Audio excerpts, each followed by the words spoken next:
I'm going to show you how to avoid some of the wear and tear that is preventable on your canvas tent.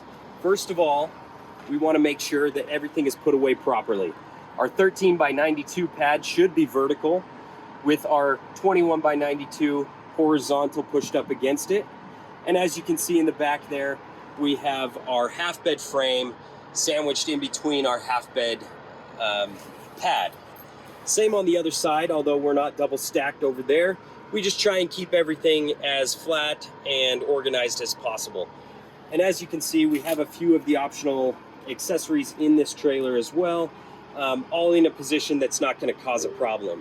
We've got our table legs, safety bars, the stool, an accessory adapter in that box with our instructions, the written instructions. We'll also talk about these items. And then this customer in particular has a kitchenette top, so we've put that in there as well. Now, depending on how you put everything inside your tent will determine if you're going to get that wear and tear in between these 2 points here. Each tent comes from the factory with 2 foam blocks, one in the front, one in the rear. That foam block should be placed outside of the tent in between those 2 portions of canvas.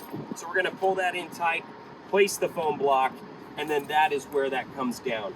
That will avoid any of that wear and tear. Now on the back side of the tent, it is very similar. Although you have this flap of canvas that is meant to keep, it's a rain flap that goes over the bag, the vinyl bag that each tent has. This, you never want to put it over top and fold it in. The reason why is we are putting canvas over top of those hinges on the flex bar there. So what we want to do instead is lift the back end of the tent up so you see those windows. That flap is then tucked into this position here. And then that is where that other foam block goes, right in that same portion outside of the tent, in between those 2 points that would rub otherwise.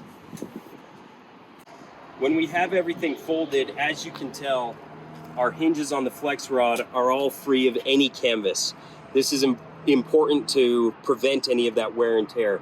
So I like to go around and check all 4 hinges, making sure that there is nothing wrapped around those that's going to get that wear and tear during travel.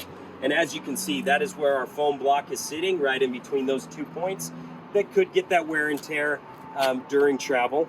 And if we look here, we've got that vertical pad that's holding that zipper of the bag at the highest point, giving us that square shape, which is also giving us more space inside the tent for other gear, but it's preventing canvas from getting into places where it should not, and it's holding that structure of that tent where it should be.